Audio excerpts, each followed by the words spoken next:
ശബരിമല സ്ത്രീ പ്രവേശനത്തിൽ സർക്കാർ മലക്കം മറിഞ്ഞേക്കുമെന്ന സൂചനകൾ പുറത്തുവരുന്നു. ശബരിമലയിലെ ആചാരാനുഷ്ഠാനങ്ങൾ സുപ്രീം കോടതിയിൽ അറിയിക്കുമെന്ന് Thiruvithamkoor Devaswom board president PS Prasanth പറഞ്ഞു. നിയമവിദഗ്ധരുമായി കൂടിയാലോചിച്ച് നടപടി സ്വീകരിക്കും എന്നാണ് PS പ്രശാന്ത് പറഞ്ഞത്.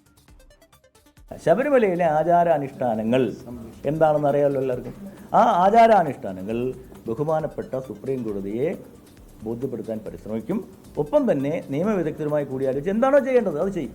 എന്തായാലും അത് ശബരിമലയിലെ ആചാരങ്ങൾ അനുഷ്ഠാനങ്ങൾ സംരക്ഷിക്കപ്പെടണം. അത് നമുക്ക് ദേവസ്വം ബോർഡ് ബഹുമാനപ്പെട്ട സുപ്രീം കോടതി. ആഗോള അയ്യപ്പ സംഗമത്തെ പിന്തുണച്ചതിന് പിന്നാലെ പ്രതിനിധികളെ അയക്കുമെന്ന് NSS വ്യക്തമാക്കിയിട്ടുണ്ട്. വിഷയത്തിൽ നേരത്തെ പറഞ്ഞ നിലപാട് തന്നെയാണ് NSSന്റേത് എന്ന് general secretary G. Sukumaran Nair അറിയിച്ചു. ആഗോള അയ്യപ്പ സംഗമത്തെ സ്വാഗതം ചെയ്ത് ശ്രീനാരായണ ധർമ്മസംഘം ട്രസ്റ്റ് രംഗത്തെത്തിയിട്ടുണ്ട്. ഉമേഷ് ബാലകൃഷ്ണനാണ് വിശദാംശങ്ങളുമായി സൂപ്പർ ഫോറിൽ ഉള്ളത്.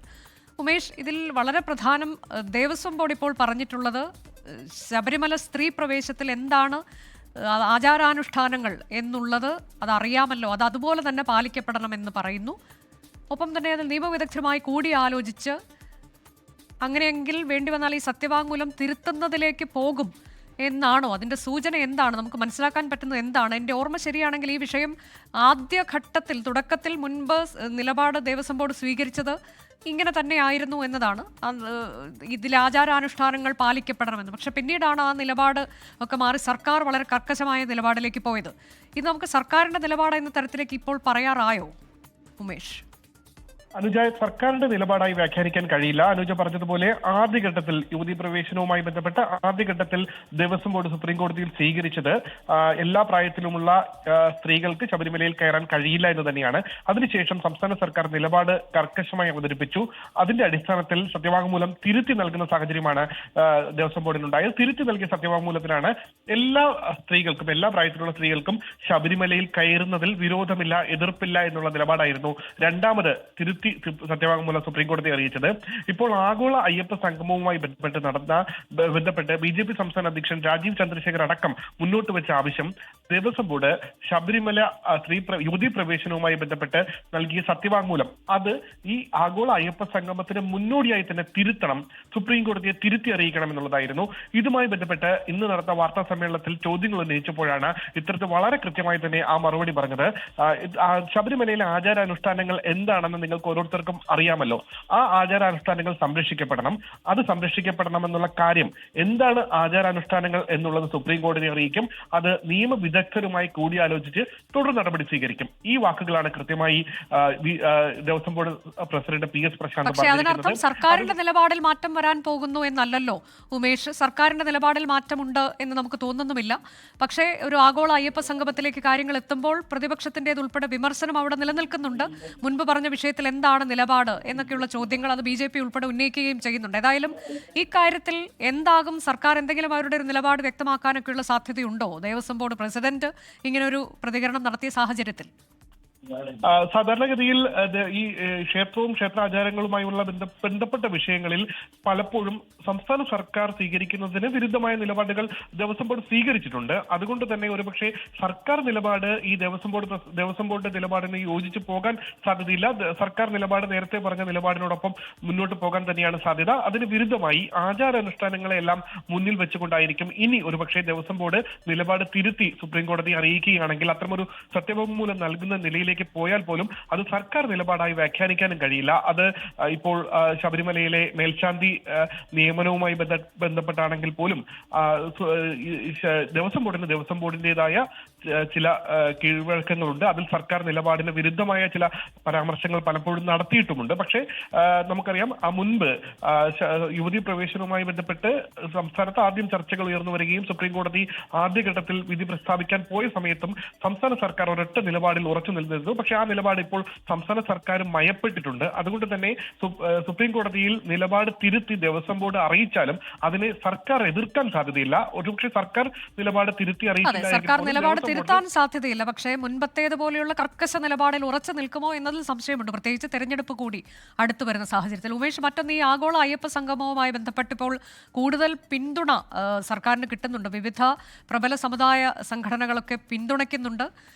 അതിൽ വിമർശനങ്ങളുണ്ട്. കോൺഗ്രസിന്റെ ഭാഗത്ത് അവർക്ക് എന്താണ് ഒരു ആശയക്കുഴപ്പമുണ്ടോ ഇക്കാര്യത്തിൽ? പ്രതിപക്ഷ നേതാവിനെയൊക്കെ ക്ഷണിക്കുന്നുണ്ടല്ലോ. തീർച്ചയായും ഇതിൽ രക്ഷാധികാരികളിൽ ഒരാളാണ് പ്രതിപക്ഷ നേതാവ്. പക്ഷേ പ്രതിപക്ഷ നേതാവിനെ ക്ഷണിച്ചിട്ടില്ല, തന്നെ അറിയിക്കാതെയാണ് രക്ഷാധികാരി ആക്കിയത് എന്നുള്ള വിമർശനം ആദ്യം തന്നെ പ്രതിപക്ഷ നേതാവ് ഉന്നയിച്ചിരുന്നു. പക്ഷേ ഔദ്യോഗികമായി ക്ഷണിക്കുമെന്ന് അതിനുശേഷം ദേവസ്വം ബോർഡ് പ്രസിഡന്റ് അറിയിക്കുകയും ചെയ്തു. ഒരുപക്ഷെ ഇത്തരത്തിൽ ക്ഷണിക്കുകയും ഏതെങ്കിലും രീതിയിലുള്ള ആശയവിനിമയം നടത്തി കോൺഗ്രസ് ഇതുമായി സഹകരിക്കുമോ എന്നുള്ളതാണ് അറിയേണ്ടത്. എന്തായാലും നിലവിൽ കോൺഗ്രസ് സഹകരിക്കേണ്ടതില്ല എന്നുള്ള നിലപാടിൽ ഉറച്ചു നിൽക്കുകയാണ്. ഒരുപക്ഷെ മാറ്റം വരാൻ സാധ്യതയുണ്ട്. എങ്കിലും വിവിധ സമുദായങ്ങൾ, പ്രത്യേകിച്ച് NSSന്റെ പിന്തുണ പൂർണ്ണമായി ലഭിച്ചിരിക്കുന്നു. NSS പ്രതിനിധികളെ അയക്കാൻ തീരുമാനിച്ചിരിക്കുന്നു. SNDP പിന്തുണ നേരത്തെ അറിയിച്ചിട്ടുണ്ട്. ശ്രീനാരായണ ധർമ്മസംഘവും ഇന്ന് ഇതുമായി ബന്ധപ്പെട്ട പിന്തുണ അറിയിച്ചു കഴിഞ്ഞു. എന്തായാലും ഈ വിവിധ സാമുദായിക മതസംഘടനകളിൽ നിന്ന് ലഭിക്കുന്ന പിന്തുണ അത് വളരെ പ്രശംസിച്ചുകൊണ്ടാണ് ഇന്ന് ദേവസ്വം ബോർഡ് പ്രസിഡന്റ് വാർത്താ സമ്മേളനം നടത്തിയത്. അത് സന്തോഷം തരുന്നു എന്നാണ് അദ്ദേഹം പറഞ്ഞത്. എന്തായാലും പങ്കെടുക്കുന്നവർക്ക് ചില നിബന്ധനകളൊക്കെ ഏർപ്പെടുത്തിയിട്ടുണ്ടല്ലോ. ശബരിമല ദർശനം നടത്തിയിട്ടുള്ളവരാകണം, അത് 2 തവണയെങ്കിലും ദർശനം നടത്തിയവരാകണം. അങ്ങനെ ആ തരത്തിലേക്ക് എന്താണ് ആ നിബന്ധനകൾ, ഉമേഷ്? പരമാവധി 3000 പേരെയാണ് ഇതിൽ ഈ പ്രതിനിധികളായി അല്ലെങ്കിൽ സംഗമത്തിൽ ഒന്നിച്ചു ചേരാൻ ഉദ്ദേശിക്കുന്നത്. ഇതിൽ 500 പ്രതിനിധികൾ വിദേശ പ്രതിനിധികളായിരിക്കും. ഒപ്പം കേരളത്തിൽ നിന്നുള്ള 800 അയ്യപ്പ ഭക്തരെയും പങ്കെടുപ്പിക്കുന്നുണ്ട്.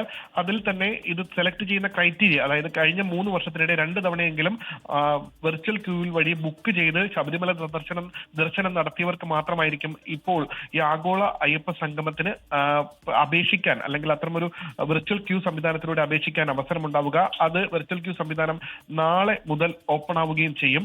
നാളെ മുതൽ അപേക്ഷിച്ചു തുടങ്ങാം.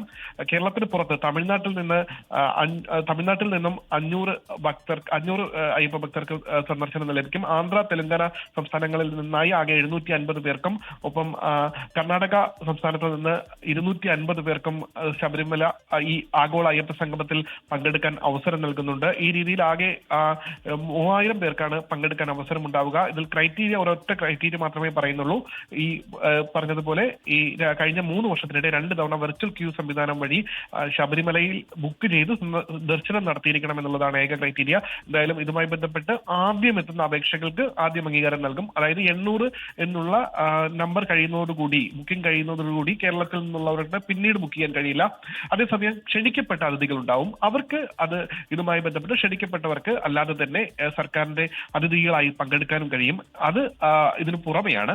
എങ്കിലും ഇതാണ് ഒരു മാനദണ്ഡം വെച്ചിട്ടുള്ളത്. അന്നേ ദിവസം ശബരിമല 20-ാം തീയതിയാണ് ആഗോള അയ്യപ്പ സംഗമം. ആ ദിവസം ശബരിമലയിൽ മാസപൂജയ്ക്കായി നട തുറക്കുന്നുണ്ട്. ആ ദിവസങ്ങളിലെ അയ്യപ്പ ദർശനത്തിനുള്ള നിയന്ത്രണങ്ങളും, അതായത് ഈ 3000-ന് പുറത്ത് ഒരു ദർശനത്തിനുള്ള സാധ്യത ഉണ്ടാകില്ല. തൊട്ടടുത്ത ദിവസങ്ങളിൽ വീണ്ടും ദർശനത്തിന് സൗകര്യം ഉണ്ടാകും. എന്തായാലും ഇതാണ് നിയന്ത്രണങ്ങൾ ഇപ്പോൾ ഏർപ്പെടുത്തിയിരിക്കുന്നത്. അനുജ, അതാണ് ആഗോള അയ്യപ്പ സംഗമവുമായി ബന്ധപ്പെട്ട് ചില നിർദ്ദേശങ്ങളൊക്കെ വരുന്നുണ്ട്, നിബന്ധനകളുണ്ട്. അതിൽ പങ്കെടുക്കേണ്ടെന്നവർ ഏത് തരത്തിലുള്ളവരായിരിക്കണം എന്നത്. കൂടാതെ കൂടുതൽ സമുദായ സംഘടനകൾ പിന്തുണയുമായി എത്തുന്നു. പൂർണ്ണ പിന്തുണ NSSും SNDPയും ഒക്കെ നൽകുകയാണ്. NSS ആകട്ടെ പ്രതിനിധികളെ അയക്കും എന്ന് പറയുകയാണ്. അതിൽ രാഷ്ട്രീയം ഉണ്ടാകരുത് എന്നൊരു നിബന്ധന അവർ നേരത്തെ വെച്ചതാണ്. ഇപ്പോൾ അത് ബോധ്യപ്പെട്ടിരിക്കുന്നു എന്നതുകൂടി NSS അറിയിക്കുമ്പോൾ, കൂടാതെ മറ്റ് ചില സംഘടനകൾ കൂടി പിന്തുണയുമായി എത്തുന്നത് സർക്കാരിനും ദേവസ്വം ബോർഡിനും വലിയ ആത്മവിശ്വാസം നൽകുന്നുണ്ട് ഈ പരിപാടിയുമായി മുന്നോട്ട് പോകുന്നതിന്.